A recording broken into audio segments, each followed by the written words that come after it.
Eu vou pedir para o professor Nestor apresentar o professor Gustavo e coordenar essa sessão, por favor. Bom, eu fico feliz de ver tanta gente no colóquio e quero avisar os estudantes que eles têm que chegar. A ideia de bolachinhas é convencer os estudantes que venham antes, tá? Então vocês ficam lá fora, isso não está de acordo com os objetivos de ter café e bolacha. Então o Said me pediu para introduzir o Gustavo Burman, porque eu tenho um sotaque meio parecido com o dele, então ele acha que isso nos coloca na mesma área. Agora, ele começou jogando bola num time e quase jogou contra Maradona, o time do Maradona. Mas eles perderam do time, perderam quanto? 7-0, e esse time depois perdeu de 10-0 do time do Maradona sem o Maradona. Mas tudo bem, é uma carreira ilustre no futebol, torcedor do River. E ele, depois, quando ele viu que ele não conseguiria jogar na seleção argentina, ele foi fazer física. E ele fez em Buenos Aires. E ele se bacharelou em 87 e foi para os Estados Unidos, Universidade de Massachusetts em Amherst. Acabou o doutorado em 93 e foi trabalhar em Boston University. E o interessante é que acabou de ganhar um Guggenheim Fellowship, que é uma coisa de bastante prestígio.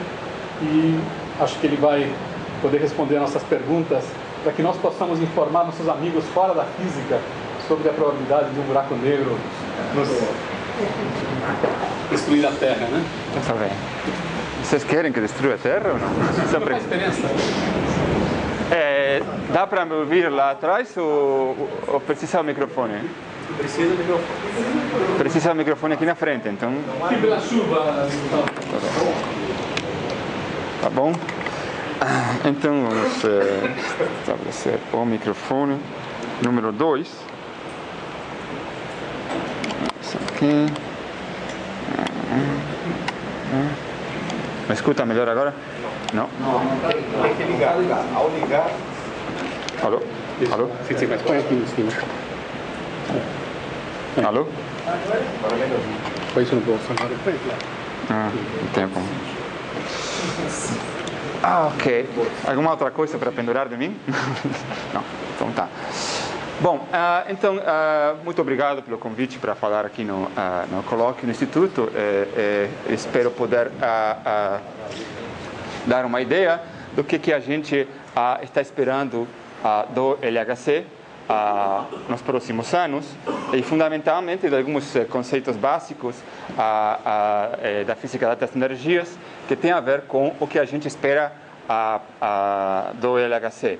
Mas a ideia originalmente desse colóquio era dar um panorama mais que nada da teoria, das aspectos mais teóricos, mas obviamente eu vou dar uma breve introdução a aspectos também que tem a ver com o experimento com o LHC, dado que acho que neste colóquio não tem tido uma introdução um pouco mais específica sobre o experimento.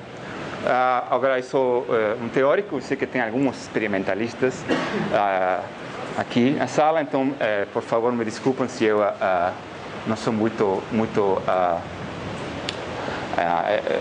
eu não conheço tanto os detalhes. Mas então o LHC não dá para ver direito, mas é um anel de colisões hadrônicas, próton-próton, que está no mesmo túnel, nos mesmos 27 quilômetros de circunferência, na fronteira entre a Suíça e a França, onde se alojava o velho elétron-positron chamado LEP. Esse acelerador foi construído nos últimos anos. Aqui não dá para ver direito, mas isso é o lago de Genebra. Aqui está Genebra, aeroporto de Genebra. E aqui temos os 27 quilômetros que vão mais que nada pelos campos franceses, não? Então, esse é o setup do experimento. Alguns números do experimento que acho que são interessantes para ter uma ideia da magnitude de semelhante empreendimento. É um anel, como falei, de 27 quilômetros, feixes de próton com energia do centro de massa de 14 TeV, um TeV 10 a 12 eletronvolts. Uma luminosidade de 10 a 34 por centímetro quadrado por segundo, que é uma luminosidade ou a intensidade do feixe, isso é uma medida da intensidade do feixe, da corrente de prótons. Ele tem 9.600 ímãs, dos quais, de todo tipo de ímãs, todos eles são ímãs supercondutores, o qual implica uma temperatura de operação da máquina de menos de 2 graus Kelvin. Desses ímãs, os mais importantes são 1.200 dipolos. Aqui, por exemplo, vemos o túnel onde vemos vários desses dipolos. Em geral, todos os ímãs são a ótica do acelerador. Ele simplesmente tem que ser focalizado no caminho exato, com uma grande precisão. Então, os ímãs são a ótica que permite a focalização e o caminho certo para o feixe. Então, a operação desses ímãs chega a campos magnéticos de até 8,3 Tesla, que é o campo para os dipolos. Um campo magnético bem forte. Então, como que o acelerador funciona? O acelerador injeta no anel principal do LHC, através de vários passos prévios, vai acelerando os prótons, e o acelerador basicamente tem dois anéis, um no sentido horário e outro no sentido anti-horário, vamos dizer, de prótons, e existe um mecanismo de juntar os prótons em conjuntos, ou bunches, eu não sei como se fala bunches em português, em conjuntos, em bolinhas de prótons. Cada um dessas bolinhas de prótons, esses bunches, tem 10 a 11 prótons.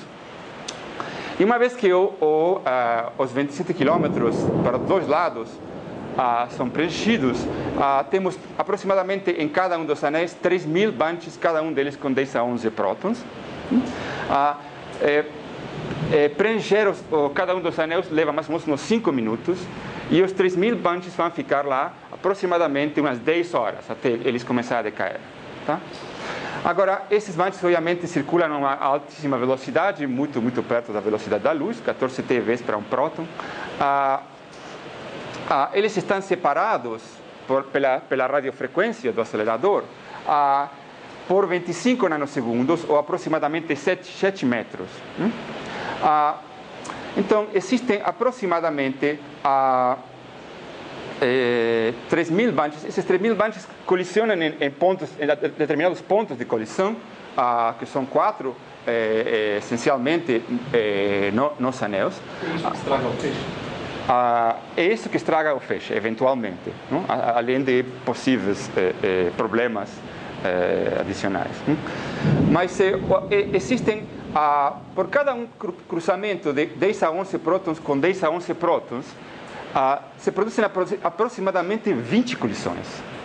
2 vezes 10 a 11 prótons colidindo a essa energia só produzem 20 colisões. A maior parte deles simplesmente passa um pelo outro. Tá? Agora, a gente quer mais de 20 colisões, então, como a gente tem essa frequência de cruzamento dos bunches tão alta, então, é uma frequência de 30 MHz, de cruzamento de bunches, se produzem 600 milhões de colisões por cada segundo. Tá? Desses 600 milhões de colisões de cada segundo, a gente está interessado, só uma parte ínfima, que a gente quer produzir a física que até agora não foi produzida. Para isso, a gente precisa de colisões head-on, colisões muito precisas, e a probabilidade também de produzir partículas, por exemplo, como o Higgs, ou partículas que nunca foram observadas até agora, é muito baixa. Então, desses 600 milhões para ter uma ideia de quão baixa é a probabilidade de produzir coisas interessantes, por exemplo, desses 600 milhões de colisões por segundo, uma delas vai produzir um par de quark tops, que é a partícula mais pesada que até agora foi observada no modelo padrão. Então, a gente precisa esperar bastante para poder juntar estatística para obter, por exemplo, num ano, mais de 10 milhões de pares de quark top. Mas, se a gente quer produzir física ainda mais pesada, partículas mais pesadas que nunca foram observadas, a gente precisa ainda esperar mais tempo, certo? Então, é difícil, em todo esse lixo de 600 milhões de colisões, a minha luminosidade caiu. Tá. É muito difícil obter o que a gente quer. Então, além de ter o acelerador, a gente obviamente tem que ter detectores. Os detectores estão localizados a 100 metros abaixo da Terra aproximadamente, e são basicamente 4. Temos 2 detectores de propósito geral, detectores grandes, e a ideia desses detectores é tentar obter informação sobre física a mais altas energias, toda a física possível além do modelo padrão, por exemplo, descobrir o Higgs, etc, etc. Esses são ATLAS e CMS. Temos um detector dedicado à física de violação CP, na decaimento dos mesons que tem um quark B, que é o LHCb. E temos finalmente um experimento chamado ALICE, que se vai dedicar fundamentalmente ao estudo do plasma de quark gluons, através de colisões de íons pesados, que vão acontecer aproximadamente um mês por ano só. A maior parte do tempo o feixe vai ser de prótons, um mês por ano aproximadamente vai ser reemplazado por um feixe de íons pesados. Bom, por exemplo, esse aqui é o experimento ATLAS. Isso aqui é um desenho de experimento, aproximadamente. Como todo experimento, detector de propósito geral da física de partículas, ele tem os seguintes elementos básicos. Bom, primeiramente, primeiro a observar esse detector é que ele é muito grande. Tá? Essas 2 coisinhas que estão aqui são 2 pessoas. Tá bem? De tamanho normal, não? Não são. Então, esse tem vários andares de alto. É o detector, o maior detector já construído na física de partículas. Não é o mais pesado, mas é o maior. E ele tem a seguinte, tipicamente, isso que seria uma seção do detector, tipicamente eles têm sempre os seguintes elementos. No centro, por onde passa o feixe e acontece a colisão que a gente quer, no centro vai existir o que se chama de vértice, que é um dispositivo que permite detectar o vértice primário da colisão e talvez um vértice secundário, com grande precisão. Em geral, de silício. Tecnologia de silício. Fora disso, temos algum tipo de mecanismo que se chama tracking, que permite ver partículas carregadas e apontar de volta para o centro, para ver exatamente qual é a posição de onde que essas partículas carregadas vêm, se vêm realmente da interação ou se vêm de uma interação secundária, terciária, de algum pion que saiu voando por aí. Depois temos a calorimetria eletromagnética, que detecta elétrons e fótons, e a calorimetria hadrônica, que detecta hadrons. E, finalmente, para fora, os detectores de muons, que sempre eles conseguem sair através de muito material. Então, precisamos detectores dedicados para os muons, sempre lá fora.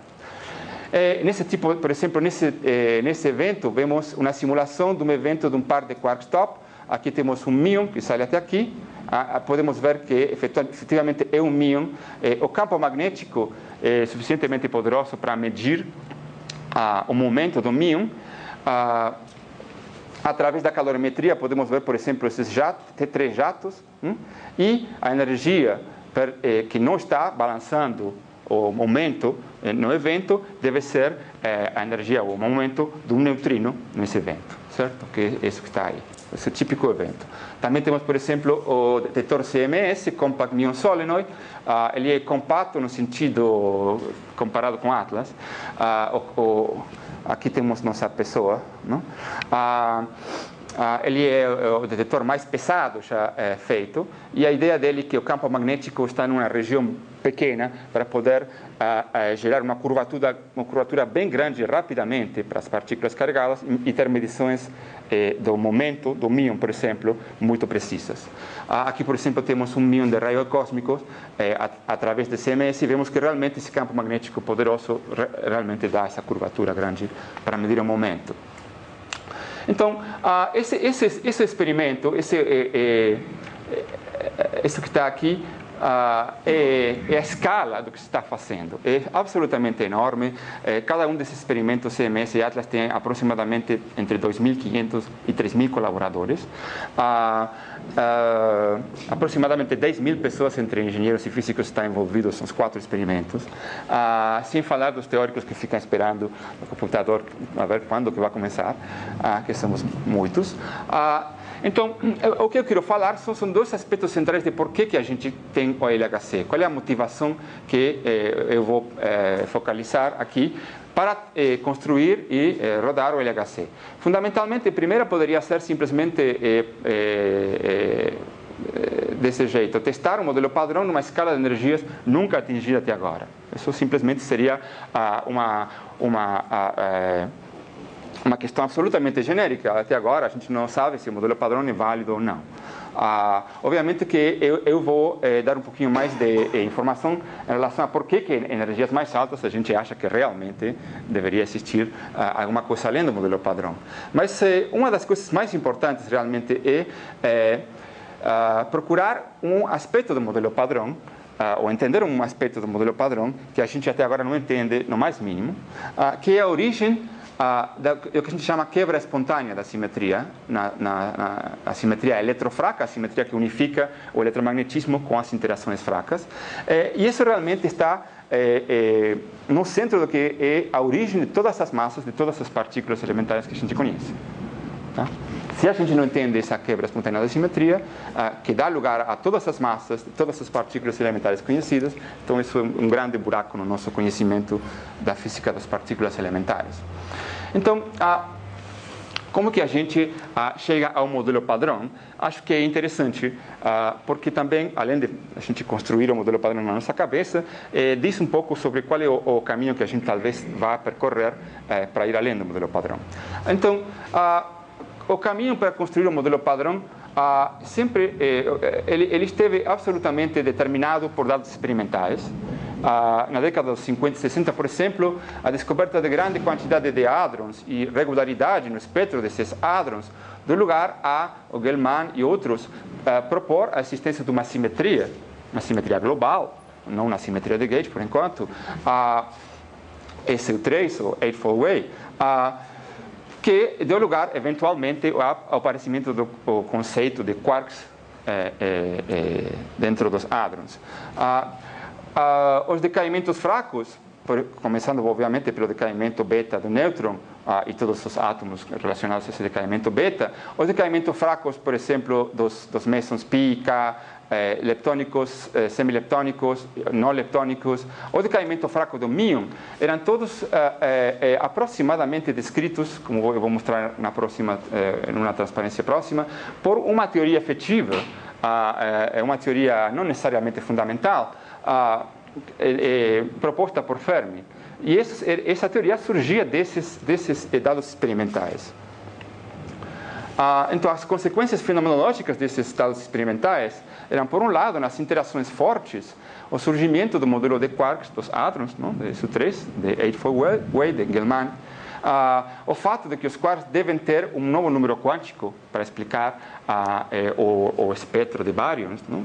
Particularmente o fato que a função de onda de um baryon tem que ser totalmente antissimétrica porque ele é um fermion, implica a existência de um novo número quântico que Nambu propôs. De fato, isso não tem nada a ver com a razão pela qual ele ganhou o prêmio Nobel, é chamar de Core. E esse é um número quântico, por enquanto é uma carga, não necessariamente uma interação de gauge. Do lado das interações fracas, então, o Fermi, já nos anos 30, percebe que é possível ter uma descrição unificada de todos os decaimentos relacionados com as interações fracas, através de uma teoria, que é a teoria de Fermi, e que implica a procura por uma descrição fundamental dessas interações, porque essa teoria é evidentemente não fundamental. Vamos ver por que então.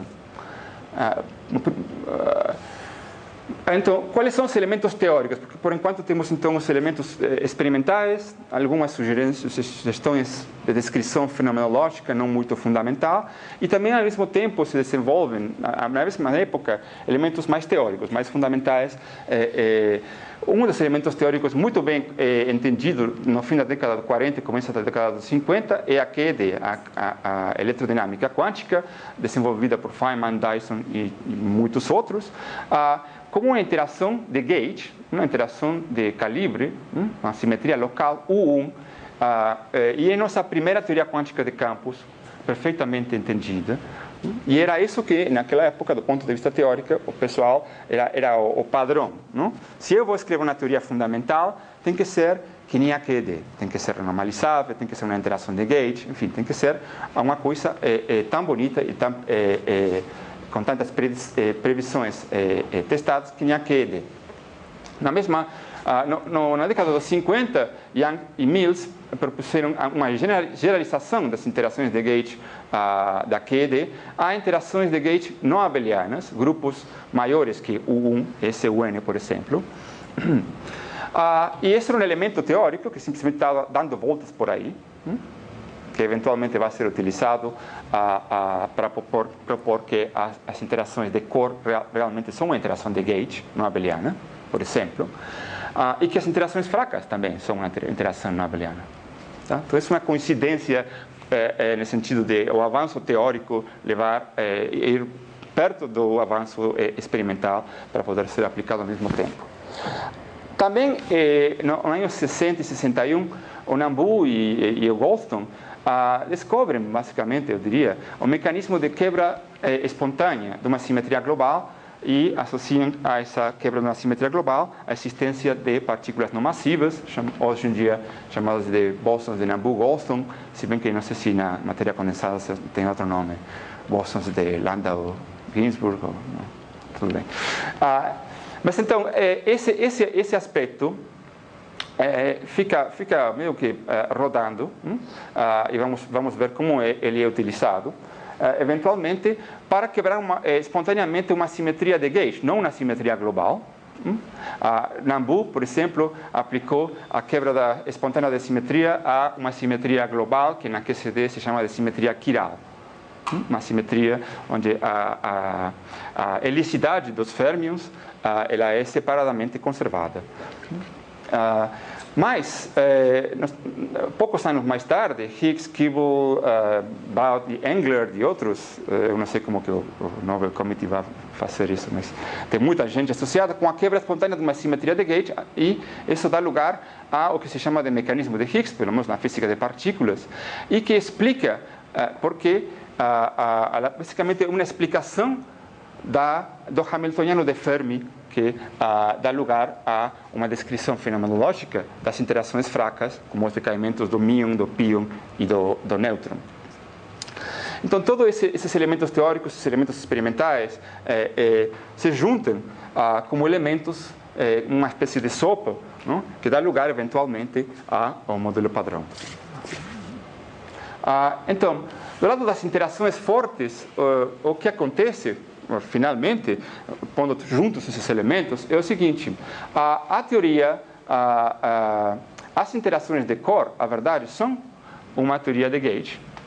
Os quarks têm Core porque eles sentem uma interação chamada de Core. Essa interação é uma teoria de gauge, mas uma teoria de gauge não abeliana, SU3, Core. Essa teoria tem a característica, como toda a teoria de gauge não abeliana, uma característica descoberta nos anos 70, que a altas energias, o acoplamento, a força dessa força, vira muito, muito fraca, a altas energias. Ao contrário que a QED. A QED é fraca a baixas energias, a altas energias ela vira forte. As interações descritas por grupos não abelianos, como SU3 e SU2, tem a característica que altas energias viram muito fracamente acopladas. Isso se chama de liberdade assintótica. E isso permite, por exemplo, que a muito altas energias, como na LHC, em lugar de eu ter que me preocupar com a descrição de um próton com um objeto extenso batendo um outro próton, eu simplesmente vou assumir a muito altas energias no centro de massa que o próton é um conjunto livre de quarks e gluons, que entre eles não interagem. Então isso facilita muitíssimo calcular o que vai acontecer no LHC ou qualquer outro colisionador hadrônico, porque entender o que acontece entre dois prótons, que são objetos extensos, é extremamente complexo. E um problema que a baixas energias é não perturbativo e muito difícil de resolver. Enquanto que a altas energias, suficientemente altas, o acoplamento da QCD ele é fraco. Tá? Agora, a baixas energias, porém, ele é forte, exatamente o contrário ao que acontece a altas energias. Tão forte que a uma certa escala, que eu chamei aqui de lambda, ele vira muito forte, a teoria de perturbações deixa de valer, e nessa escala, que é aproximadamente de 1 GeV, a massa do próton, existe uma quebra da simetria quiral, e essa quebra da simetria quiral dá lugar, juntamente com o confinamento que surge dessa interação tão forte, à física hadrônica por baixo dessa escala. Então, a física hadrônica, como fenômeno não perturbativo, acontece nessa escala. Esse fenômeno de ter um acoplamento adimensional, gerar uma escala, um número, se chama de transmutação dimensional, na teoria quântica de campos, e está um pouco no coração de tudo que a gente faz na física além do modelo padrão. Então, é bom manter isso. Então, nas interações fortes, temos essa descrição. Não? A transmutação dimensional gera a escala da física hadrônica naturalmente. Tá? Essa função que é o acoplamento da QCD, esse acoplamento da QCD que está aqui, ela tem nela codificada essa escala. A gente já sabe onde que vai aparecer aproximadamente os efeitos não perturbativos que vão dar lugar a essa escala hadrônica. Nas interações fracas, o que a gente tem? Bom, por exemplo, no decaimento beta do nêutron, Fermi poderia descrever esse decaimento beta através de uma hamiltoniana de 4 férmions. Tá? Essa hamiltoniana de 4 férmions pontual descrevia o decaimento do nêutron em próton, elétron e antineutrino desse jeito, pictoricamente.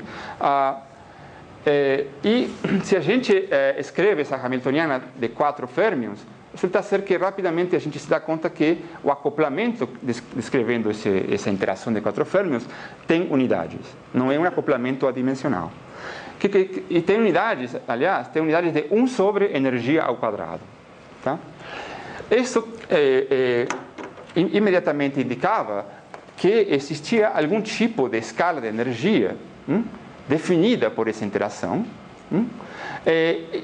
Então, o Fermi, o Lagrangiano, o Hamiltoniano do Fermi, ele descreve universalmente uma grande quantidade de processos. É realmente um grande trunfo da física teórica, mas com pequenas modificações, ele descreve um número enorme de processos aparentemente não relacionados, as interações fracas. Só com uma constante, única constante. A constante de Fermi, que tem esse valor que está aqui. Se eu escrevo a constante de Fermi como 1 sobre uma energia ao quadrado, a energia que eu tenho que pôr aqui é mais ou menos 300 GeV ao quadrado, certo? Então, a energia associada com essa interação é 300 GeV. De algum jeito, a interação, o decaimento beta do nêutron está mediado por alguma interação que tem a ver com a escala de energia de 300 GeV ou centos de GeV. Tá? Então, é isso que fazia com que as pessoas propusessem que existia uma coisa mais fundamental a uma energia mais alta, certo? Descrevendo as interações fracas.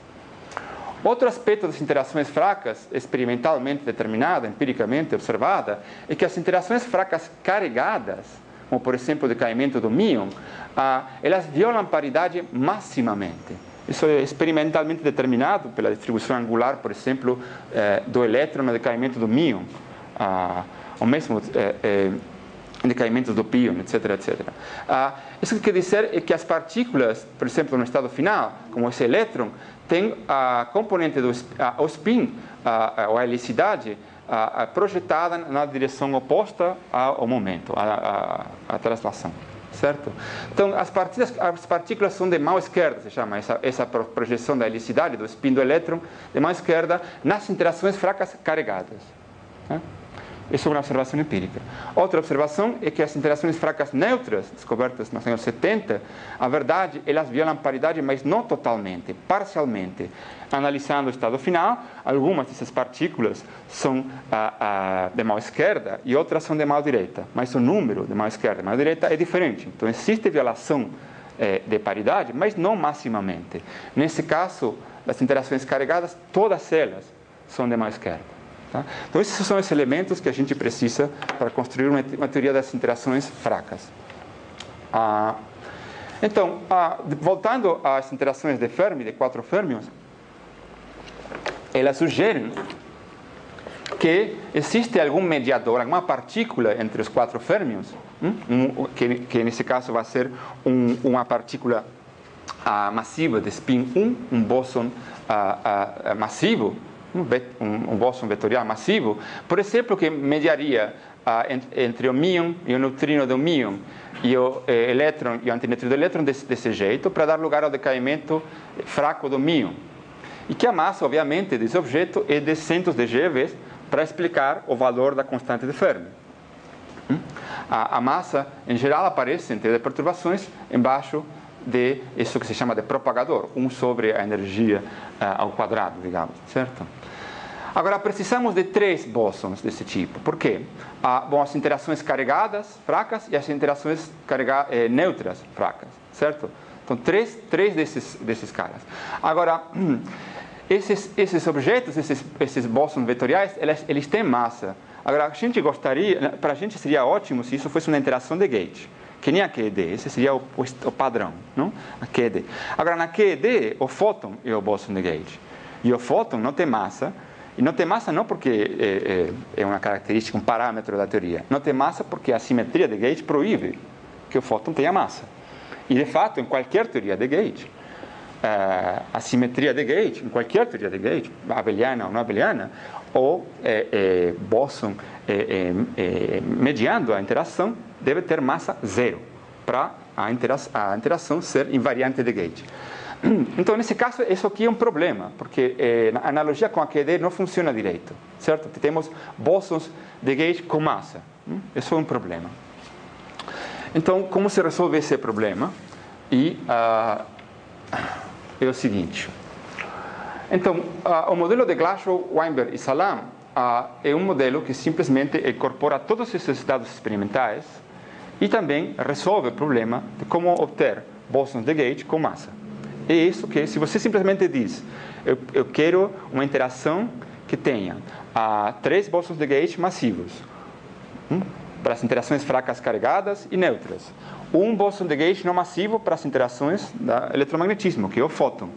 Eu quero que as interações carregadas violem paridade maximamente e que as neutras violam paridade, mas parcialmente. O que você obtém é o modelo padrão. Não tem mais escolha. Então, a única simetria de gauge, se eu só precisasse interações que violam paridade maximamente, com 3 bósons de gauge, eu escreveria uma teoria de gauge S2. S2L aqui quer dizer que ela se acopla só com os férmions de mão esquerda, não? Porque vai violar paridade maximamente. Agora, você lembra que isso aqui teria... S2 tem 3 bósons de gauge, 3 geradores no grupo, 3 matrizes, digamos. Não? 2 carregadas e 1 neutro. 2 bósons de gauge carregados e 1 neutro. Mas isso está errado. Está errado porque o neutro não viola a paridade, não deveria violar paridade maximamente, só parcialmente. Além disso, eu preciso outro bóson de gauge, que vai ser o fóton, certo? E eu quero que no fim da história, a baixas energias, eu obtenha o eletromagnetismo, que é uma teoria U1, com um bóson de gauge sem massa. Então, para fazer isso, eu preciso, para começar, um produto desses 2 grupos, um S2L e um U1, que eu vou chamar de hipercarga. Esse grupo tem 4 bósons de gauge. Eventualmente, 3 vão ter massa, eu vou chamar eles de W+, W- e Z0, e um deles vai continuar sem massa. Esse mecanismo que gera esse espectro a partir desse grupo de gauge se chama de quebra espontânea da simetria. Essa simetria de gauge é quebrada espontaneamente ao eletromagnetismo. Tá? Esse é o mecanismo de quebra espontânea da simetria de gauge. Mas como que essa simetria é quebrada? Não? Ou como que acontece esse mecanismo? Então, de novo, queremos que o fóton continue sem massa. A solução desse problema é o chamado mecanismo de Higgs, que eu mencionei como um elemento teórico na nossa sopa de teoria e experimento. O mecanismo de Higgs basicamente tem os seguintes elementos. O vácuo, ou mínimo de energia livre da teoria, ele não respeita necessariamente a simetria, por exemplo, do hamiltoniano da teoria, da lagrangiana. Depende de qual você prefere, que tipo de descrição você prefere. Então, se o vácuo não tem essa simetria por alguma razão, então a simetria se diz espontaneamente quebrada. É isso que acontece no caso da simetria eletrofraca. Quando isso acontece, alguns bósons de gauge adquirem massa, nesse caso, esses três. Então, o jeito de alinhar o potencial desse sistema para obter três bósons de gauge massivos e um não massivo, obviamente, é não trivial, é um problema dinâmico não trivial. A gente tem que escolher o vácuo tal que o fóton continue sem massa, mas os outros três bósons de gauge tenham massa. Certo? Esse é um problema não trivial. Mas é possível de modelar isso de um jeito efetivo, e essa modelagem efetiva é o que a gente chama de modelo padrão. O modelo padrão, de fato, é uma simplificação para obter essa quebra espontânea dessa simetria de gauge. Quando uma simetria global, como a simetria quiral, é quebrada espontaneamente, aparecem partículas sem massa no espectro. Por exemplo, na QCD, a simetria quiral é quebrada espontaneamente. Os pions, se os quarks não tivessem massa, teriam massa zero. São os bósons de Goldstone da QCD. Quando uma simetria de gauge é quebrada, uma simetria local, não global, isso não acontece. O mecanismo de Higgs pega os bósons de gauge associados com a quebra da simetria e dá massa a eles. Os bósons de Goldstone, eles são, se vocês querem, absorvidos pelas partículas bósons de gauge que vão ser massivos, certo? Então, esse é um mecanismo que se chama mecanismo de Higgs, que é um mistério no modelo padrão, requer a existência de uma partícula escalar chamada bóson de Higgs, que nunca foi observada até agora, e é uma grande parte do mistério da quebra espontânea da simetria, além do modelo padrão. Então, o espectro de férmions do modelo padrão também é um mistério, mas é muito bem conhecido.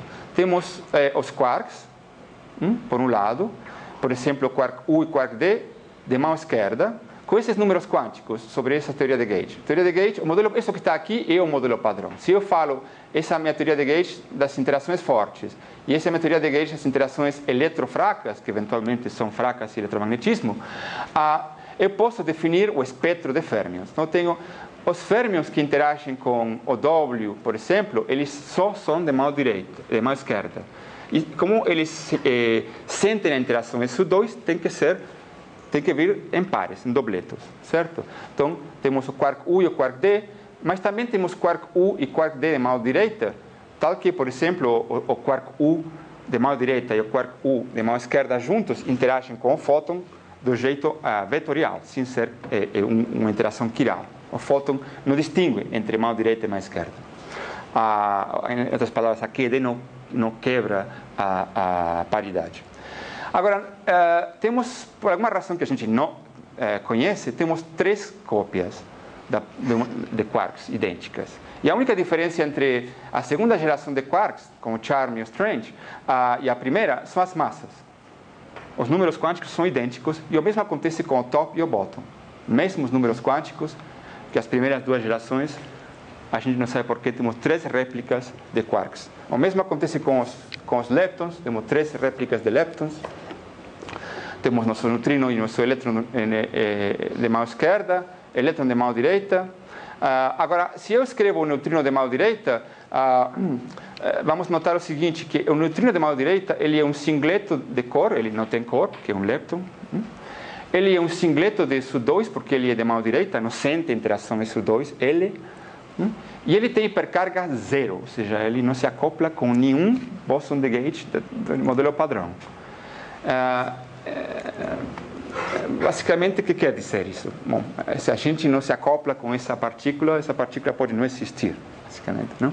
E, de fato, no modelo padrão, a gente não tem necessidade nenhuma para neutrinos de mão direita, a não ser que a gente queira dar massa aos neutrinos, assumindo que eles são férmions de Dirac e não de Majorana, mas isso é uma questão à parte. Então, de novo, temos essa replicação, não? Temos 3 gerações, por alguma razão que a gente não conhece, com os mesmos números quânticos, e a única diferença entre elas é que elas ficam cada vez mais pesadas. Tá? Então, esse é o mistério do modelo padrão. Então, os bósons de gauge têm massas determinadas pelo mecanismo da quebra espontânea de simetria. Aquele mecanismo de Higgs, aquele setor de Higgs que determina o vácuo, é um setor escalar, uma teoria escalar, uma partícula escalar, o Higgs. Esse potencial dessa partícula escalar tem um vácuo não trivial, numa energia que não é zero. É uma energia aproximadamente de 300 GeV. E as massas do W e do Z são determinadas por esse valor esperado de vácuo do potencial de Higgs, essa energia que não é nula, que não é trivial no potencial de Higgs. Os parâmetros do setor de gauge são muito simples. Você tem um acoplamento de SU2L. Se vamos deixar a teoria das interações fortes de lado, porque a teoria das interações fortes elas não são quebradas, os gluons têm massa zero, SU3 de cor é uma simetria de gauge que não é quebrada. Então, se só nos ocupamos do setor eletrofraco, que é realmente o setor mais misterioso, temos um acoplamento de gauge de SU2, um acoplamento de gauge de U1 hipercarga e o valor esperado de vácuo desse escalar, não? Que minimiza esse potencial, não trivialmente para quebrar a simetria. Minimiza esse potencial de um jeito em que ele não é invariante em relação à simetria de gauge. Esses 3 parâmetros determinam não só as massas do W e do Z, sino que também determinam todos os acoplamentos de todos os férmions da teoria. E a gente pode testar o modelo com precisão a partir disso. Por outro lado, os parâmetros do setor fermiônico são absolutamente... a gente não entende eles para nada. Temos a massa do elétron, meio MeV, e a massa do tau, 1,8 GeV, sendo que o tau e o elétron têm os mesmos números quânticos, o tau é só um elétron pesado. Temos o quark U, que tem 4 MeV, mais ou menos 4 ou 5 MeV, e o quark top, que tem 172.000 MeV, sendo que o top e o U são basicamente o mesmo férmion, além do fato que tem massas diferentes. Então, o setor do parâmetro fermiônico é realmente um setor não compreendido na teoria. A gente põe essas massas essencialmente à mão.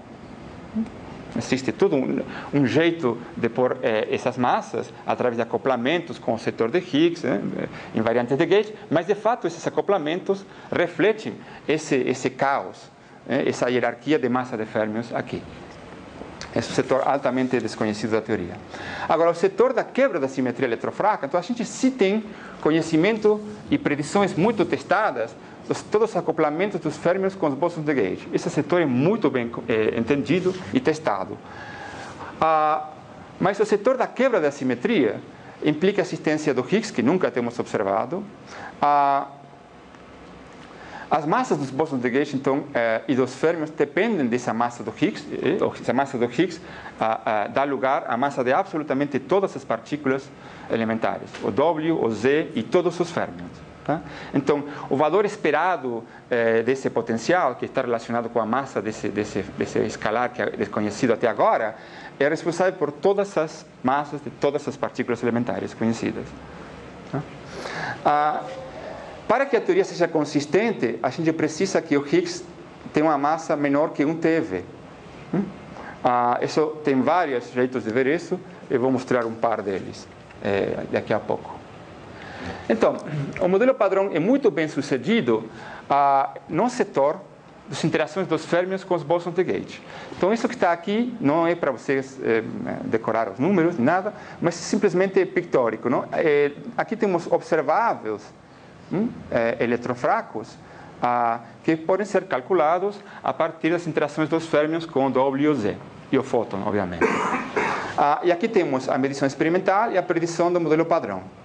E aqui temos os desvios entre a predição e a medição experimental, 1 sigma, 2 sigma, 3 sigma, e tem um monte de observáveis que eu não estou mostrando. Eu estou mostrando os mais interessantes. Em geral, a gente mostra os que têm mais desvio, porque é mais interessante para a gente ver desvios. Não? Mas, então, fora isso que está aqui, que tem um pouco menos de 3 sigma desvio, em muitos observáveis, de fato são 27 observáveis em total, que são fitados, bom, realmente é um incrível sucesso. Essas predições são feitas de novo com 3 parâmetros. Tá? Então, realmente é um grande sucesso do modelo padrão. Por outra parte, o setor de Higgs também pode ser testado indiretamente, porque as correções radiativas que entram nessas grandezas teóricas dependem do Higgs, da massa do Higgs, logaritmicamente. Não uma grande dependência, mas existe uma dependência. Então, a gente pode botar o Higgs, a massa do Higgs, como um parâmetro e fitar todo agora com a massa do Higgs. E isso que está aqui é o fit. Isso aqui é o Q quadrado versus a massa do Higgs de o fit de todas essas grandezas observáveis. E vocês veem que o mínimo da Q quadrado é aproximadamente 90 GeV, uma coisa assim, sendo que o limite experimental é essa faixa amarela direta, não é certo? O limite experimental do LEP é de 114 GeV. Então, se a gente simplesmente traduz essa curva, especialmente esse lado, num limite para o Higgs, quer dizer que com um nível de confidência de 95%, ela tem que ser menor, a massa do Higgs tem que ser menor que 200 GeV, mais ou menos. Tá? Isso não é o modelo padrão. Para calcular isso, eu estou assumindo o modelo padrão, ponto. Agora, apesar de explicar todos os dados experimentais que temos até agora, o modelo padrão tem vários problemas, e a gente pode enumerar um monte de problemas. Um deles não tem um candidato a matéria escura. A gente sabe que existe matéria escura no universo. 23% do orçamento de energia do universo e 95% da massa do universo é de algum tipo que não está nesse espectro que eu mostrei. Não é do modelo padrão. Agora, hoje em dia, temos até evidências de qual é a massa da matéria escura, não? Em 2 experimentos, Pamela e Atik, que aparentemente observam uma massa de 1 TeV com matéria escura. Mas tem gente na audiência que prefere que eu não fale disso. Mas então, esse é um problema para o modelo padrão. Também ele não explica a assimetria matéria-antimatéria no universo, porque tem matéria e tem tão pouca ou quase nada antimatéria. O modelo padrão em si é simétrico, suficiente de matéria e antimatéria, não explica essa assimetria. Não explica, obviamente, a grande diferença entre as massas dos férmions, não? Como a gente viu. Mas o mais importante que o LHC pode testar é que não explica a origem do setor de Higgs e, particularmente, a estabilidade da escala eletrofraca, essa escala de aproximadamente 300 GeV. Resulta ser que essa escala não é estável radiativamente. Então, se a gente olha o setor de Higgs, o setor escalar da quebra espontânea da simetria, ele é responsável pela escolha do vácuo, não? Que dá esse vácuo escolhido tem 3 bósons de gauge com massa e 1 sem massa, certo? Então, podemos fazer uma analogia com a supercondutividade. Então, num supercondutor, a gente pode pensar que o eletromagnetismo é espontaneamente quebrado, ou do eletromagnetismo é espontaneamente quebrado, e que a massa do fóton dentro do supercondutor não é zero. Por isso que o eletromagnetismo vira de curto alcance. Existe, então, um campo escalar, a gente pode escrever, a gente não, Landau e Ginzburg fizeram isso faz 58 anos, um campo escalar responsável pela quebra da simetria e esse seria como o Higgs, não? Da supercondutividade. Agora, na supercondutividade, a gente sabe que o Higgs é um estado composto de férmions, é um estado composto de elétrons, não? Pares de Cooper.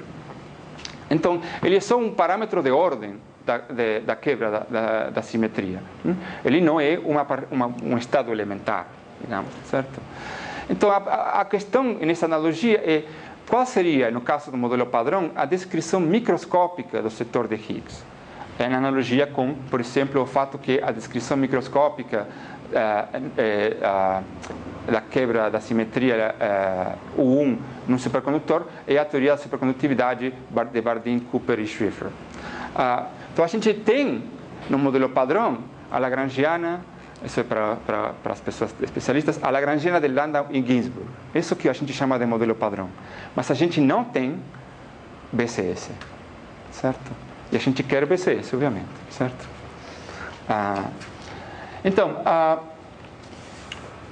se a gente assume que um dos problemas de ter uma partícula escalar elementar está mostrado nessa figura. Se a gente assume que o Higgs é uma partícula elementar, em lugar de composta por outros férmions, por exemplo, e então o que acontece é que o modelo padrão ele só vai ser válido até uma escala lambda, onde lambda é determinado nessa figura do seguinte jeito. Essa aqui é a massa do Higgs, e essa aqui é a escala lambda, e esse limite exclui a parte aqui de baixo, pela seguinte razão: o potencial do Higgs, se a massa é muito pequena para uma dada escala, ele vira instável. Instável por correções radiativas, ele decai em outro vácuo. O vácuo vira instável. Por outro lado, uma teoria escalar, como a do modelo padrão, que é uma teoria basicamente lambda Φ4, ela é trivial do ponto de vista da teoria quântica de campos. Ela é trivial, ela tem um polo de Landau, e isso implica um limite superior a massa do Higgs para uma dada escala, certo? Então, se, por exemplo, a massa do Higgs fosse 160 GeV, e a gente, acendo LHC, e observa um Higgs com uma massa de, eu acho que 162 GeV, e a gente não observa mais nada, isso querria dizer que o modelo padrão, que poderia ser um modelo padrão, válido até 10 a 18 GeV, tá? Seria um tanto deprimente, mas tudo bem, é assim. Agora, se a gente observa um Higgs de 400 GeV, isso quer dizer que existe nova física pertinho, na escala de aproximadamente 10 TeV. Tá?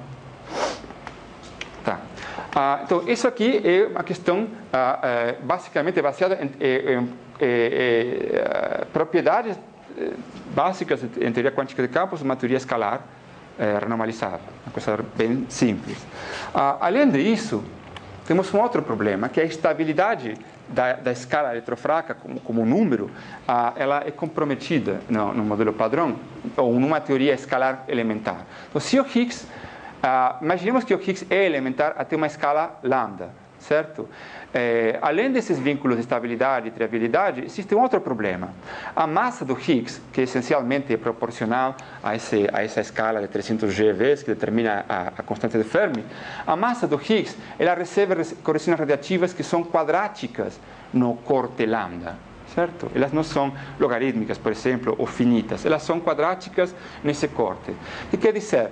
Que a correção radiativa, por exemplo, vindo de um loop de fermions, loop de gauge, de Boson de gauge, ou da interação lambda Φ4 com ele mesmo, é um número que depende de que diagrama estou calculando, dividido um fator típico de loop, vezes o corte ao quadrado. Isso é um problema, porque se o corte é muito grande, naturalmente a correção radiativa, a massa ao quadrado é enorme. E o que eu devo fazer em teoria quântica de campos é renormalizar a massa. Tudo bem, a gente, num curso de teoria quântica de campos, a gente aprende que sempre posso fazer isso. Eu vou ter uma massa nua na lagrangiana, e a massa nua vai ser muito grande, tal que vai cancelar essa correção radiativa muito grande, e o que vai ficar é uma massa do Higgs pequena, menor que um TeV, como eu preciso, para explicar que a escala eletrofraca é de 300 GeV aproximadamente. Agora, isso é extremamente não natural. Isso se chama problema da hierarquia, porque se essa escala, por exemplo, fosse a massa de Planck, que a gente viu, se eu assumo que esse corte Se assumo que a massa do Higgs é 160 e, portanto, o modelo padrão aparentemente é válido até 10 a 19 GeVs. Mesmo assim, o que eu tenho que fazer? Eu tenho que ajustar a massa nua, que é um parâmetro da Lagrangiana, que é um parâmetro que nada tem a ver com essas correções radiativas. É determinado pela, sei lá, teoria de cordas, altas energias, ou o que seja que tem acima da escala lambda. Esse parâmetro, a massa nua, tem que cancelar com a correção radiativa, e o cancelamento tem que ser uma parte em 10 a 38. Tá? De fato, então, o mais natural seria que lambda não seja tão grande. Não? Tão grande assim.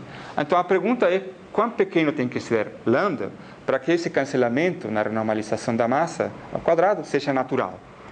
Isso se chama problema da hierarquia. De fato, se lambda fosse 10 TeVs, 10.000 GeVs, eu já preciso de um ajuste fino menor a 1% no parâmetro da Lagrangiana. Isso leva a gente a concluir que o modelo padrão só pode ser válido até uma escala de aproximadamente 1 TeV. Se é que não existe ajuste extremamente fino na teoria. Tá? E isso é, então, mais uma razão para propor teorias, além do modelo padrão, que basicamente cancelam essas divergências quadráticas. A física, além do modelo padrão, que a gente propõe nas teorias que vão ser observadas no LHC, é física que aparece na escala de 1 TeV, portanto é acessível no LHC, para cancelar, para resolver o chamado problema da hierarquia de uma teoria escalar elementar. Então, eu não vou ter muito tempo simplesmente para entrar em detalhes de quais são as teorias. Mas qual é o menu possível de teorias? Obviamente é um zoológico enorme, tem tantas teorias como teóricos, tem muitos teóricos. Então, o que a gente sabe realmente é que deveria existir física além do modelo padrão no LHC de algum jeito, e a gente pode classificar o tipo de interação nova em dois grupos. A interação é fracamente acoplada ou ela é fortemente acoplada. O exemplo seria o seguinte: na década de, acho que 50 ou 60, a gente não porque, tá, mas se sabia que, por exemplo, o espalhamento de pions tinha uma seção de choque que crescia com a energia. Então, podia-se propor, por exemplo, que existisse um bóson de gauge mediando essa interação, ou eventualmente, como aconteceu, que existia uma ressonância composta mediante essa interação, como no caso do Rho ou do Sigma, no caso do espalhamento de pions. Então, no caso seria a mesma dúvida. O que está por trás do espalhamento de pions? É uma teoria fracamente acoplada, com bósons de gauge bonitinhos, comportadinhos, com acoplamentos fracos, ou uma teoria fortemente acoplada, com Rhos, sigmas, etas, etc, etc. Então, isso aqui é aproximadamente uma analogia. Teorias fortemente acopladas, em geral, são teorias que realizam a analogia com BCS. Elas têm um Higgs que é composto de algum jeito, ou não tem um Higgs, mas tem um parâmetro de ordem equivalente, que dá lugar a essa simetria e gera um gap de massa, etc, etc, tal como na teoria BCS. Essas são a maior parte das teorias tem esse tipo de comportamento, estão aqui. Entanto que as teorias fracamente acopladas, entre que obviamente a gente tem esse cenário deprimente, que é o modelo padrão mais um Higgs de 162 GeVs, essas teorias, por exemplo, o que elas fazem é utilizar simetrias para cancelar as divergências quadráticas nessas correções radiativas. Tá? Então, são dois tipos de, digamos, filosofias diferentes. Uma é dizer o Higgs, na escala TeV, se dissolve nos constituintes. Seria fortemente acoplado. E isso, basicamente, é a analogia com a QCD e com a supercondutividade, certo? O pion está composto por quarks. Em altas energias, o próton é um conjunto de quarks e gluons livres. Aqui seria technicolor em lugar de color, certo? Seria uma teoria análoga, certo? Entanto que a supersimetria ou outras teorias desse tipo, elas simplesmente tentam resolver o problema por cancelamento das divergências quadráticas, em geral. Então, eu não vou ter muito tempo de entrar em detalhes, Só quero fazer um comentário, como a gente falou da QCD, sobre o mecanismo fortemente acoplado, relativamente parecido com BCS ou com QCD, que é simplesmente imaginar que agora existe uma nova interação, que é assintoticamente livre, tal como na QCD. Esse acoplamento adimensional, que se chama de Technicolor, ele é sentido por tecniférmions, que a gente nunca tem observado, são pesados suficientemente. Eventualmente, a baixas energias, existe uma transmutação dimensional, se gera uma escala de energias, que nem a QCD, no caso das interações fortes, mas aqui vai ser a escala eletrofraca, 1 TeV ou 300 GeVs. Então, esse mecanismo implica a existência de novos férmions que condensam, e esses férmions fazem duas coisas. Uma, que nem os quarks de QCD, ou os pares de Cooper na BCS, eles quebram uma simetria global, certo? Mas, que nem no caso do BCS, eles também quebram uma simetria de gauge, certo? Se esses férmions têm números quânticos eletrofracos, eles vão quebrar a simetria de gauge. Tá? Então, os bósons de Goldstone, que vêm dessa quebrada de simetria, eles vão ser absorvidos pelo W e o Z e vão dar massas para o W e o Z. Esse tipo de mecanismo é um mecanismo, de novo, análogo com QCD, basicamente. Não? E é toda uma filosofia em relação a esse tipo de mecanismos e um tipo de sinal específico no LHC, que são ressonâncias. Só quero mencionar rapidamente, em relação a teorias com dimensões extras, que existe um tipo de teorias com dimensões extras que basicamente a gente utiliza em física de partículas para modelar as interações fortes novas. Por quê? Porque as interações fortes perto da escala TeV são fortes. Então, basicamente, é muito difícil calcular coisas perto do lugar onde as interações viram não perturbativas. Certo? A gente quer calcular observáveis aqui que está o LHC, mas aqui a teoria é não perturbativa. Tá? Que nem a QCD calcular, dos primeiros princípios, o acoplamento do Rho com 2 pions. Não dá. A QCD não permite calcular isso em primeiros princípios. Então, o que a gente pode fazer?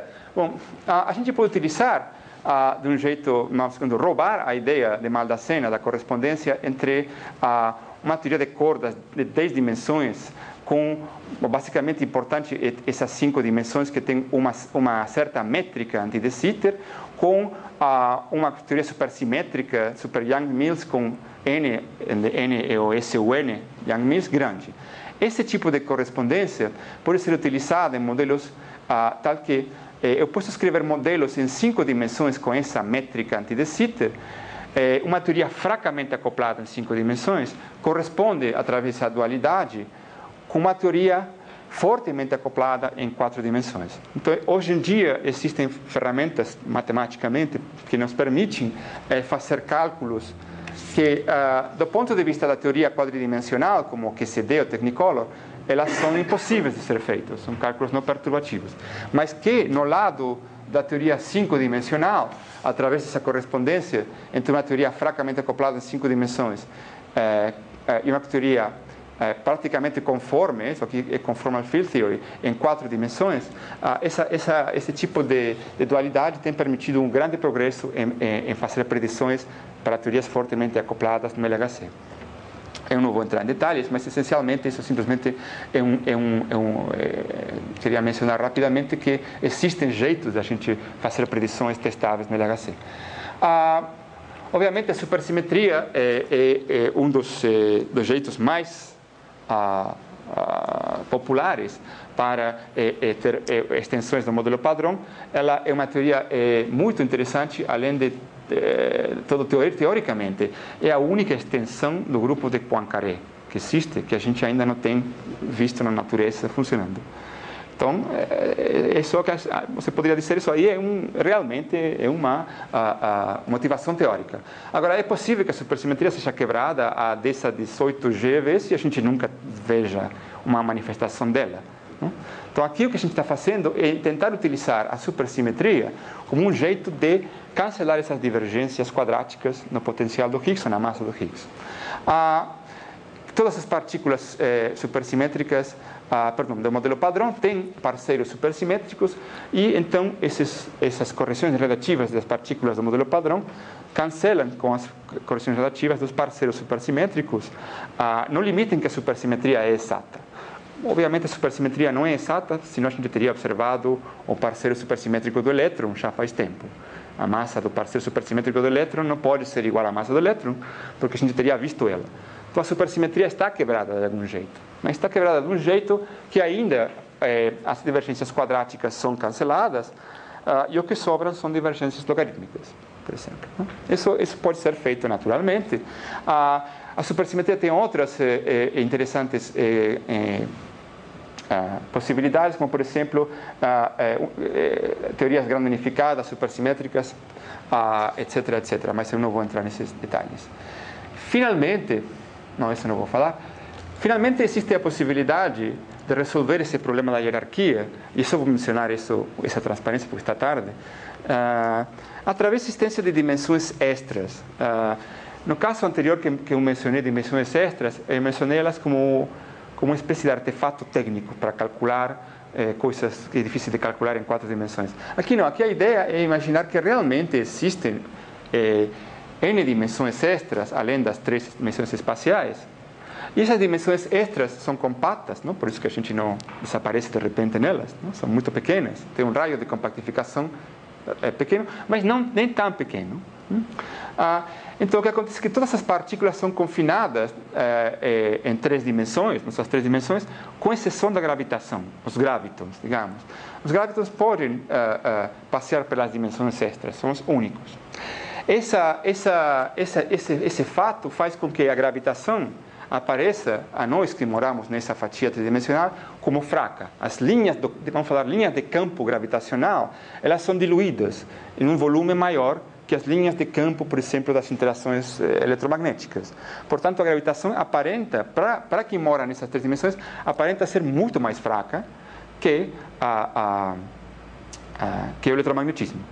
Mas a teoria fundamental em 3 mais n dimensões da gravitação, a verdade é tão forte que nem o eletromagnetismo. Se vocês pensam, automaticamente o que acontece é que a constante gravitacional, que aparentemente é muito pequena, não vai ser tão pequena, vai ser da ordem da constante de Fermi, na teoria em dimensões extras. E isso vai resolver o problema de por que a constante de Fermi, ou se vocês querem a massa do W, que é simplesmente 1 sobre a constante de Fermi ao quadrado, 1 sobre a raiz quadrada da constante de Fermi. Por que essa massa é tanto menor? Isso aqui deveria ser menor, não? Vocês sabem que a massa do W não é 10 a 19 GeV. Então, por que a massa de Planck é tanto maior que a massa do W? E é porque a massa de Planck, na verdade, não é a verdadeira constante da gravitação. A verdadeira constante da gravitação é essa massa M estrela. E essa massa, a gravitação, a força dela é diluída por esse fator do volume das dimensões extras. Tá? Então, nessa teoria, não existe problema de hierarquia. A gravitação verdadeira, que mora em 3 mais n dimensões, tem a mesma força, tem a mesma escala de energias que as outras forças. Tá? Não existe hierarquia entre a massa de Planck e a massa eletrofraca. Então, o que acontece, então? Bom, eu vou parar aqui. Mas agora eu vou ter que pular um monte dos nos olhos para não... aqui. Então, na conclusão já. Então, para concluir, então, o modelo padrão foi construído através de um monte de dados empíricos e de desenvolvimentos teóricos. A teoria é muito legal, mas sem os dados experimentais a gente não vai a nenhum lugar, e o modelo padrão, a construção do modelo padrão nos ensina isso. Essa é uma lição que nós não podemos esquecer. Então, a gente está, nesse momento, na fronteira do reducionismo. Se vocês não gostam do reducionismo, gostam, problemas, mas realmente essa é a fronteira do reducionismo na física. Vários problemas do modelo padrão apontam a nova física na escala TeV. Estabilidade da escala eletrofraca, fundamentalmente. Mas talvez também a existência da matéria escura. Então, as tensões do modelo padrão podem ser fracamente acopladas, o que vai implicar no LHC novos estados de matéria, como partículas escalares, elementares, fermions, etc., como no caso da supersimetria. pode ser fortemente acoplada, o que tipicamente resulta em ressonâncias vetoriais, além dos férmions, etc. Ressonâncias vetoriais tipo o Rho na QCD, certo? Ressonâncias compostas por novos férmions elementares. A existência de dimensões extras, como as que mencionei recentemente, implica que a escala da gravitação quântica, em lugar de ser 10 a 19 GeV, a massa de Planck, pode ser 1 TeV e, portanto, a escala da gravitação quântica poderia ser acessível ao LHC.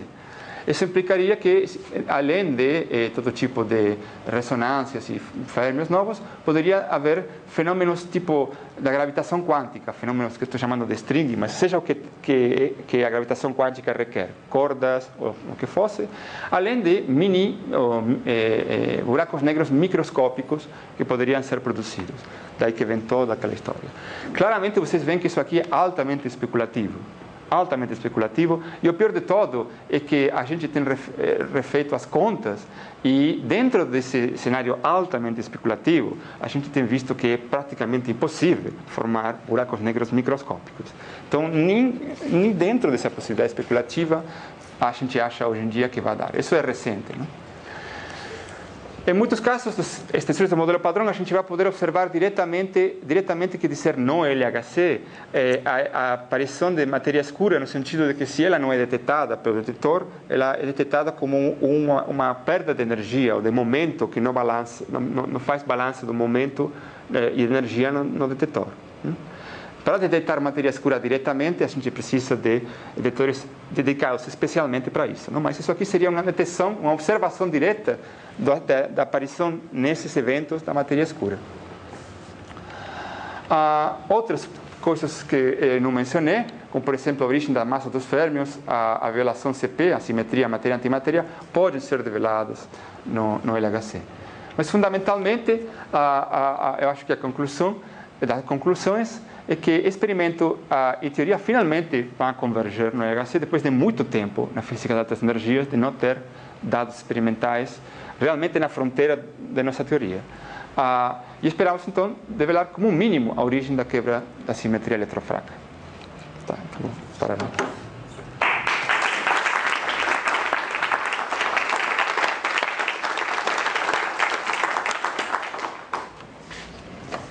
Perguntas? Bom, eu gostaria que você falasse, Gustavo, o que você gostaria que acontecesse? Porque a minha impressão é que o Higgs é uma coisa meio sem muita graça comparado com todas essas outras possibilidades, né? Vamos achar tal massa ou não? Não, isso é diferente, mas o que você gostaria? Não sei, parece que vão achar. Que coisa? Se não acharem, significa um problema. Vamos achar o vosso Higgs. É o seguinte, uma coisa que eu não mencionei, deixa eu ver se posso chegar rapidamente a... Quantos anos vai demorar para ter isso? Depende da massa do Higgs. Se a massa do Higgs é... Na ordem que você falou de centenas de GeV. Centenas de GeV, depende. De novo, crucialmente depende se ele tem uma massa maior que 160, menos de um ano, meses. Se ele tem uma massa menor que 160, pode ser anos. Menor? Sim. Porque o que acontece? Quando o Higgs é leve por baixo do limiar de produzir 2 Ws, ele decai em 2 quarks B. 2 quarks B no LHC é como, sei lá, é lixo, tem um monte, é fundo. É muito difícil de ver. Então, o que você faz no LHC? Você vai num decaimento do Higgs extremamente raro, mas fácil de ver, que é Higgs indo em 2 fótons. Mas para isso você precisa de integrar muito dado para você ver os 2 fótons aparecendo acima do fundo.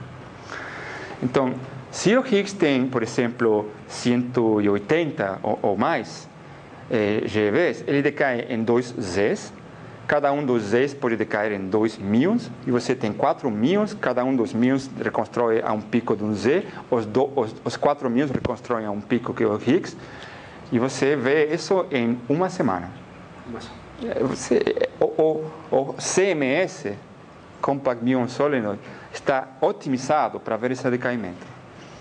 Todo detetor, sei lá, o bilhão de dólares ligado. Ser visto, né? Eu imagino que a grande probabilidade é que isso Então, seja visto. eu não tenho aqui um plot, mas existe um... Não, o importante é o seguinte, o LHC está desenhado para ver o Higgs em qualquer massa que é possível, sim? Entre a 114, que a gente já sabe que não pode ser, e um TeV, que mais do que isso não pode ser. Agora, algumas massas vão demorar mais que outras. Isso é uma questão de fundos. Não? Qual é o fundo, qual é o tamanho do sinal. Mas certamente o LHC, tarde ou cedo, vai ver o Higgs. Agora, o que acontece se o Higgs não existe? Ou é muito pesado? Então, obviamente tem alguma outra coisa que quebra a simetria eletrofraca. Por exemplo, na QCD não temos Higgs. Não? Então, essas teorias tipo Technicolor não têm Higgs. O que acontece? As componentes longitudinais do W, que são? Eles são os bósons de Goldstone da quebra da simetria, são os pions, certo? Então, o espalhamento WW a energias altas, ele vira forte, que nem o dos pions. E você vai começar a ver o começo de uma ressonância que deveria ser o Rho. Por quê? Porque a gente tem que unitarizar essas amplitudes. Senão essas amplitudes crescem e violam a unitaridade. Claramente, a unitaridade não pode ser violada. Então, se o Higgs é quem faz o trabalho de recuperar a unitaridade dessas amplitudes no modelo padrão. Se o Higgs não está, a gente tem garantido que tem alguma outra coisa restaurando a unitaridade. E, de fato, quanto mais pesado é o Higgs, mais fortes são as interações entre os bósons de gauge, a teoria é fortemente acoplada. Aí claramente vira uma espécie de QCD. Então, se eu tenho um Higgs de 500 GeVs, claramente os acoplamentos do Higgs com os Ws e com ele mesmo são fortes. A teoria é fortemente acoplada, a gente perde perturbatividade e a gente vai ver um monte de ressonâncias, sei lá, tipo Rho, eta, sei lá, tipo de coisas. Então, mesmo na ausência do Higgs, a gente tem garantia de ter alguma coisa. O que você acha que vai acontecer? O que eu acho que vai acontecer? Olha, essa pergunta é como perguntar, enfim, quem vai ganhar a Copa do Mundo? Exatamente. É uma pergunta que não é Brasil, não é Argentina. Então, uma pergunta que justamente queria falar, é uma pergunta carregada politicamente. Tanto que vai acontecer no LHC como... Todas as partículas têm spin meio e spin 1, exceto o Higgs. A gente nunca tem observado uma partícula elementar de spin zero. Então, não seria estranho? Eu acho... Certamente. Então, você que me induzir a falar que o Higgs não existe. Mas, olha, naturalmente, eu gosto de teorias que são dinâmicas, que explicam dinamicamente a quebra espontânea da simetria que seja. As teorias que a gente tem, que são observadas experimentalmente, que são a QCD e a supercondutividade, nessas teorias a gente tem um mecanismo de fermions, são realmente responsáveis, não um escalar. Então, a minha preferência é com isso. O problema com isso é que todas as teorias que a gente tem construído nessa direção têm problemas com dados experimentais já existentes, tem problemas com dados de extrema precisão. Eles produzem desvios em certos acoplamentos. E essas teorias, então, têm sido desfavorecidas por causa de ser, basicamente, como elas são fortemente acopladas, elas não são muito cuidadosas com os acoplamentos. Então, elas realmente geram desvios em relação ao modelo padrão, mesmo a baixas energias. E a gente não observou esses desvios. Agora, a minha filosofia seria, a gente não escreveu a teoria certa dessas. Você pode dizer, não, a gente vai ver alguma teoria fortemente acoplada, por alguma razão a gente não entendeu como escrever uma teoria fortemente acoplada que não mexa com esses observáveis que a gente já sabe com grande precisão. A outra filosofia é dizer, não, a escala eletrofraca tem que ser fracamente acoplada, porque a gente não observou esses desvios na nossa observado experimentalmente até agora. E toda teoria fracamente acoplada respeita essas medições muito bem. Então, você poderia dizer, eu me rindo à evidência realmente experimental e esqueço de teorias fortemente acopladas e assumo que realmente existe algum mecanismo tipo supersimetria, alguma outra coisa fracamente acoplada. Agora, intuitivamente, eu sempre acho que deveria ser alguma coisa fortemente acoplada, onde os fermions são fortemente acoplados e geram um parâmetro de ordem escalar. Mas eu não sei escrever uma teoria dessas que não mexa com dados experimentais. Esse é o rabo que mexe o cachorro. Né? Exatamente. O rabo dessas teorias realmente estraga um monte de observáveis que eu mostrei. Não sei? Todos esses observáveis que estão lá têm um monte de desvios em teorias fortemente acopladas. Então o fitting fica pior. Aquelas propostas de calcular viscosidade do quarto de um plasma usando modelos de extra dimensões, aparentemente tem bons resultados com os experimentos. Qual é o seu comentário? É um modelo de brinquedo realmente ou pode funcionar? Esse é um outro aspecto da correspondência ADS-CFT que eu não mencionei porque se trata de toda uma coisa que eu nem toquei porque eu nem trabalho nisso, que é entender a transição de fase de quark-gluon plasma a hadron, certo? Que vai ser investigada pelo Alice, já foi investigada pelo Rick no Brookhaven. Então, de novo, uma teoria fortemente acoplada e essa correspondência permite modelar teorias fortemente acopladas a partir de uma teoria anti-de Sitter. No caso do quark-gluon plasma, você precisa de botar um buraco negro no anti-de Sitter, né? Para simular, no lado quadridimensional, simular temperatura, porque essas teorias que eu estou descrevendo têm temperatura nula, né? Mas o quark-gluon plasma tem temperatura. Você está perguntando a minha opinião dessas predições. Eu acho que essas predições é um tanto cedo para saber. Eles têm obtido um mínimo para a viscosidade e as medições do Rick são consistentes com esse mínimo. Eu não estaria completamente surpreso se realmente isso dá certo. A gente tem calculado, por exemplo, utilizando a correspondência sem buraco negro, temperatura nula, tem calculado parâmetros da física hadrônica.